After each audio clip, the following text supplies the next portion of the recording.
لەگەڵ میوانەکەم لەسەرم بابەتە قسە دەکەم بەڕێز دکتۆر محەممەد ئەحسان سیاستمەدار لە نیو هەیڤی ئەمریکاوە لەگەڵم دەبێت دکتۆر سپاس کە لەگەڵ کوردستان 24 من ئاماژەم بە چەمک و پێوەری دموکراسی کرد بەڵام بێگومان جنابەت ڕوونکردنەوەی زیاترت لەسەر دموکراسی و چەمکی دموکراسی هەیە لە ڕۆژهەڵاتی ناوەڕاست بە تایبەتی لە عێراق دموکراسی چه مانایەک هەڵدەگرێت؟ پێشەکی زۆر سپاس بەم ڕۆژەوە پیرۆزبای لە وڵاتانەیەکەم کە خۆیان توانیە بنە وڵاتێکی دموکرات و تەمەناکەم ئەو وڵاتانەی کە هەستیان هەیە کە کارێکم بۆ دیموکراتیەتکردنی مجتەمعەکانی خۆیان زیاتر هەڵدەن بما فيها عێراق و کوردستان کە بێت ئێمە کە باسی دیموکراتیەت دەکەین باسی سیستمێک دەکەین لە قرنی پێنجەمی قبلی میلاد جێبەجێ بوویتە یەکێک لە ئەو کاتەش مناقەشاتی زۆر لەسەری هەبووە وتی یەکێک لە باشترین نظامەکانی حکومەتە ئەمڕۆ کەشفمان کردیە. عێراق دیموکراتیەت لە عێراق تارگێتێکی سەرەکی شەڕی 2003 بوو. خەڵکێکی زۆر قساکە لەسەری بەڵام لە نخبەیەکی زۆر ئەوانەی کە عێراقی بوون یان غەیری عێراقی بوون نەک تەنها ڕوخانی ڕژیم بوو بەڵام ئەوە بوو کە سیستمێکی دیموکراتی لە عێراق بتەدانە عێراق بتە دەوڵەتێکی وڵات و خەڵکێکیش هەبوو لەو وڵاتانەی کە عێراقیان ڕوخاند لە بەتایبەت لە واشنگتن و لە لەندەن تارگێتی سەرەکیان بیانەوە عێراق بێتە وڵاتێکی دیموکراتیەت و بێتە قوبلەیەک لە ناوچەکە تا حدێک من ئەڵێم تاکو بە وجدان قسە بکەین هەندێک شت هەیە لە عێراق بوویتە دیموکرات پرۆسەی دیموکراتیەت یعنی ئەمە یەکەم جارە لە عێراق ئەگە بە چاوێکی ئەوە سەیری بکەیت پەرلەمان هەیە انتخابات هەیە خەڵک ئەزێ میزانیەکەی چەندە خەڵک ئەزێ حریەی تعبیری هەیە شتی چاک هەیە بەڵام بە پەیوەرەکانی دیموکراتیەتی تەواو حقیقت لە بەرقاعدەی شعبی دیموکراتیەت سوڵتەکەی خۆی لە ملت وەرەگری ئەگە ملت حقی خۆی بەکارنێنێ بە تەواو دەنگی خۆی بەکارنێنێ بۆ گۆڕانکاریەکی تەواو دیارە هەندی وڵاتی دیموکراتی وەکی عێراق کە دیموکراتیەت لە غایەتەوە لە تارگێتی ئەساسی بەیانی نابووکردیانە بە وەسیلە یعنی من سەیری هەندی ریپۆرتم دەکرد سەیری ئەمڕۆ سەیری ئەوەم دەکرد دەیانوت الفساد المنتج يعني عێراق وڵات فەسادەکە بۆ ئینتاجی شتێکی باش لە کاتی هەڵبژارتنەوە حریەی تعبیر تا حدێک هەیە حریەی سەحافەت تا حدێک هەیە بەڵام کە بێت وڵاتێکی دیموکراتیەت بە پەیڕەوەکانی تر نەخێت کات بوویتە وەسیلەیەکی دێبەجێکردنی سوڵتە حقیقت خەڵکێک هەیە خۆی ئەبینیە لەسەر ساڵ خەڵک تا ئێستا قیمەتی دەنگی خۆی نازانێ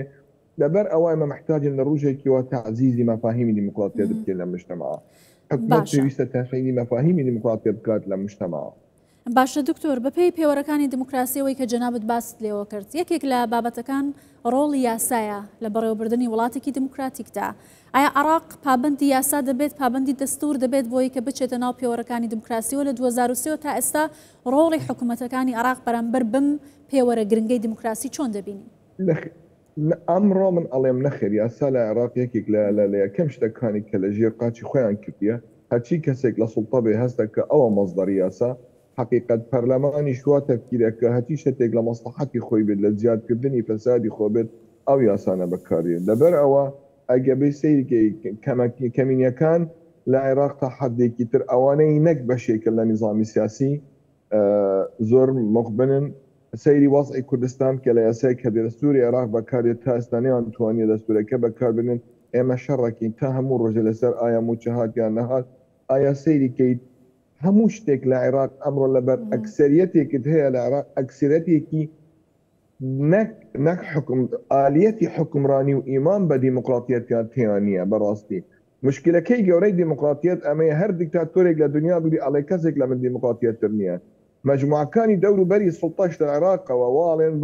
بە یەکتر ئەڵێن کەسێک بە ئێمە سیر کە کەسێک بە ئێمە دیموکراتیەت نیە لەبەر دیموکراتیەتێکی باشترین دیموکراتیەت کە دییان بێت ئیران بووە حقی ئەمڕۆژ کە لە بەرنامجەکەی خۆتەوە سەیری بکرد پەیرەوەکە لە دوو کەمترە کە لە مەقایسی لە تێم پۆینتەکانی دیموکراسی ئەمانە یاستا حقیقت لە عێراق بەداخەوە لەبەر ئەوەیە کەم یاسا لە عێراق دەرچێت لەبەر گەورەترین وڵاتێکی یاسا لە ژێر قاچی خۆیە کات سوڵتەکانی عێراق نەکرد لە ئێستاوە مەلەکی بیوە بی جەمهوریەت بیوابی دیموکراتیەتی فشەی ئەمڕۆ بیوابی دیکتاتوریەتی سەدام حسێن وابوو زمانی عەبدولکەریم قاسم وابوو زمانی مەلیک وابوو لەمەخۆڵەوە تا ئەمڕۆ بێت سەیریکەی یاسا شتێکی وایە یەکێک لەو سەبەبانەی من ئەڵێم لەبەر ئەوە یەکێک لە سەبەبەکانی DNA مجتمع عێراقی بووە هەموڕابی لەو زمانەیەکی یەکەم یاسای دەرکردوێتەوە مەسەلەکەی خۆی دەرکردیتەوە لە تاریخدا. باشە دکتۆر باس لە گەشەی سیاسی دەکرێت لە پۆلێن بەندیکردنی ئەو وڵاتانەیە کە دموکراسی تێدا پێڕەو دەکرێت. عێراق یەکێک لە وڵاتانەیە کە بەردەوام پاشەکشەی سیاسی تێدا دەبینێت بە هۆی بوونی دەوڵەتی قوڵ کە لە عێراق باسی لێ دەکرێت. بەرەو هەڵبژاردن دەچین بەڵام هەژمونی ئەو جۆرە سیاستکردن بەسەر عێراقەوە دیارە. ئایا ئەمە زەربە لە داهاتووی گەشەی سیاسی و دموکراسی لە عێراق دەدات؟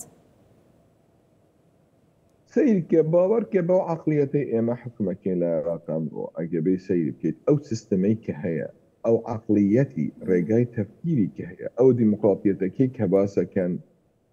عێراق بەم شکلە بەرەو دیکتاتوریەتێکی زۆر خراپتر ئەچێ لە سەدام حوسێن، بەرەو دیکتاتوریەتێکی زۆر خراپتر ئەچێ لەو ئەنزیمانەی لە پێ سەدام حوسێن. عقلیەتی سیاسی ئەمڕۆ ئەگەر سیاست بکەیت تەنها تاکو سڵتە بکەیت نەک گەشەپێدانی مجتەماعەکەی خۆت بکەیت نەک تەطبیرێک لە مجتەماعەکەی خۆت بکەیت یان هەر تەفکیری بکەیت چۆن لە سڵتە بمێنی ئەمە کاریسەیەکی لە تەطبیری گەشەپێدانی سیاسەتە لە وڵاتان. سەیری کە من مقارنەیەک ئەکەم کە ئەمڕۆ لە پێش 2003 هەوەسێکی دیموکراتیەتمان هەبوو، ترێنینگ هەبوو، وەرشەت عەمەل هەبوو، کۆنفرانسێکی زۆر. نقطەی سەرەکی ئەو کەلیمەی کە لە هەموو شتێک بەکاردێنات لەو کاتەوە دووشت بوون دیموکراتیەت و عێراقی تازە. ئەمڕۆ ئەگەبەی سەیریکە لە هەموو شتێک کەمتر بەکاردێت بۆ لەبەر تارگێتەکە گۆڕەوە گەشەپێدانی سیاسی تویتەخانەیەکی تر باشی هەڵبژارتنێکی کە چۆن قازانج بکەیت ئەگەر قازان کرد کە چۆن فەساد بکەیت ئەگەر فەساد بکرد چۆن خۆت حاضر بکەیت جارێکی تر زیادەی فەسادەکەی خۆت بکەیت زیاتر جارێکی تر لە حکومینی. ئەمە نەمانتوانیە نەیان عێراقیەکان نەیانتوانیە گەشتەپێدانێکی سیاسی حەقیقی بکەین لە دوای 2003ەوە. لە پێش 2003ەوە چیرۆکێکی ترە ئەگەر بین مقارنە بکەین لەناوبینی لە دوای 2003 و لە پێش 2003 ئەمە کاریسەی تەخەلوفە، معنات ئەمە تەقدیسی تەخەلوفە، تەقدیسی ئیستیهادە ئەگەر بەو ڕێگا تەفکیری بکەیت. باشە دکتۆر ئەگەر بەراوردێکی بکەین بە هەرێمی کوردستان. هەرێمی کوردستان ئەزمونێکی حکومڕانی کەمتری هەیە بەنسبەت عێراق و وڵاتە گەورانی کە بانگەشەی دموکراسی دەکەن، بەڵام ئەبینین پێوەرەکان لێرە جیاوازن. جەنابەت ئەمە چۆن دەبینی؟ سیرکە ئێمە با زۆرەوە نەکەین.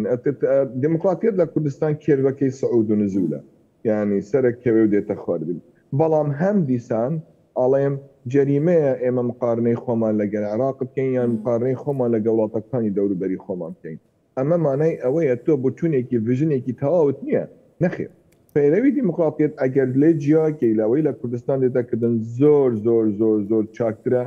عەلە ڕەغم ئێمە زۆر ستێپ باکمان هەیە، ئێمە زۆر شت هەیە تەطویرمان لێ نەکردووە، دەیانی دەمانتوانی زۆر باشتر بین کەوەی هەمووانە، بەڵام ئێمە لە وەزعێکی زۆر چاکترین مقارنەتەن بە وڵاتەکانی دەوروبەری خۆمان وڵام مقارنەتەن بە عێراقیش. بەڵام نقطەیەکی تر هەیە، ئەگەر ئێمە لە وڵاتێک ئەژین ئەگەر عێراق بەرەو دیموکراتیەت نەچێت خەتەرەکەی ڕقم یەک لەسەر ئێمەیە کە لە کوردستان بین. پێویستە ئێمە هەوڵ بدەین جاتر عێراق بکەینە دیموکراتیەت. ئێمە نەڵێن ئێمە لەوان باشترین، بەڵام خەتەرەکە لەسەر ئێمە ئەبێ زیاترەوە. ئەگەر لە بیرتان بێت بارزان جەنابی بارزانی نەمر هەر لە بیدایەتی شۆڕەشەکەوە دەیوت دیموکراتیەت بۆ عێراق حکمی زاتی بۆ کوردستان. ئەو کاتە حکمەیەکی تیا بوو دەیزانی ئەگەر دیموکراتیەتێکی تەواو لە بەغانە بێت حکم زاتیەکە جێبەجێ نابێت. وەک ئەمڕۆ چۆن حکومێتی بە دیموکراتیەتێکی تەواو لە بەغانیە فدرالیەتەکەیان شلە، ئێمە فدرالیەتێکی شلمان هەیە هەموو ڕۆژەی شەڕەکەین کە عێراق بکەینە فدرالیەت. نقطەیەکی تریش هەیە دیموکراتیەت محتاجی بە دیموکراتی خوازانە. شەرت نییە کابرایەکی بێنی دەنگی خەڵکی هەبێ، هەموو خەڵکێک ئینشاءڵڵا 99.9 دەنگی پێ بدەیت، بەڵام ئەگەر حەزی لە جێبەجێکردنی پەیرەوەکانی دیموکراتیەت نەبێت و لە ناخی کابرایەکی دیموکرات نەبێت استحالەیە بتوانێت نظامێکی دیموکراتی جێبەجێ بکات. کاریسەی ئەم مجتەمع ئەمەیە. تا حدێک لە کوردستان و لە بەغا خەڵکێک لە جێگایەک لە ناوچێک لە لوتکەی هەرامە، بەڵام ئیمانی بە دیموکراتیەت نییە. و ئەو کەسانەی کە لە هەموو کەسێ زیاتریش باسی دیموکراتیەت ئەکەن لە قسەکانی خۆیاندا لە هەموو کەسێک کەمتر ئیمانیان بە دیموکراتیەت هەیە لە عێراق.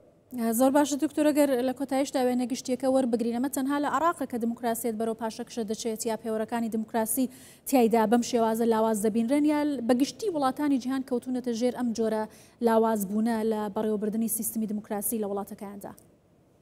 اما یەکێک لە کاریسەکانی ئێستاە لە ئاستی عالەمەوە من ئەطلاعێکی زۆرم هەیە لە ئەمریکای باشوور لە ئەفریقیا بە حجی کاری خۆم بەڕاستی ستێپ باکێکی هەیە هەموو وڵاتانە دەستیان پێ کردی ستێپ باکێکیان هەیە بەڵام عێراق ئەسڵەن کە لە وجودی ئەمریکیەکان تا حەدێک کەفتە سەر سکێک باشی استرجایەکی تاویان کرد و دیموکراتیەتەکەی کە عێراق کاریسەکە ئەوەیە ئەکتەریەکەی ساحیقەی کە ئەتوانێت دەنگی بێنێت ئیمانی بە دیموکراتیەت نییە سیاست مەدارەکانی خۆیان وا حزرەکەن دیموکراتیەت حکمی ئەکسەریەتە حکمی ئەکسەریەت نییە دیموکراتیەت حکمی ئەکسەریەتە و ڕێزگرتن لە کەمینەکانە ئەقەلیەتەکە ئەگەر نەپارێزراو بێت ئەو وڵاتە دیموکراتیەت نابێت بژنی وڵات ئەمڕۆ لە جیهان حقیقەت دیموکراتیەت لە ئەزمەیەکی حقیقیدایە لە زۆربەی وڵاتەکان دیموکراتیەت بوویتە وەسیلە کە غایەیەکی تەواو بێت بوویتە غایە لەبەر ئەوە لە ئەفریقیا ستێپ باکس هەیە لە ئەمریکای جنوب ستێپ باکس هەیە ئەمەش لە زۆعفی وڵاتە لیبرالەکانی عالەم ئەوان خۆیان کێشەی خۆیان هەیە لە پرۆسەی دیموکراتی زۆر باش زۆر سپاس دەکەم بەڕێز دکتۆر محەممەد ئەحسان سیاسەتمەدار لە نیو هەیڤنی ئەمریکاوە لەگەڵ کوردستان 24 بووی سپاس دکتۆر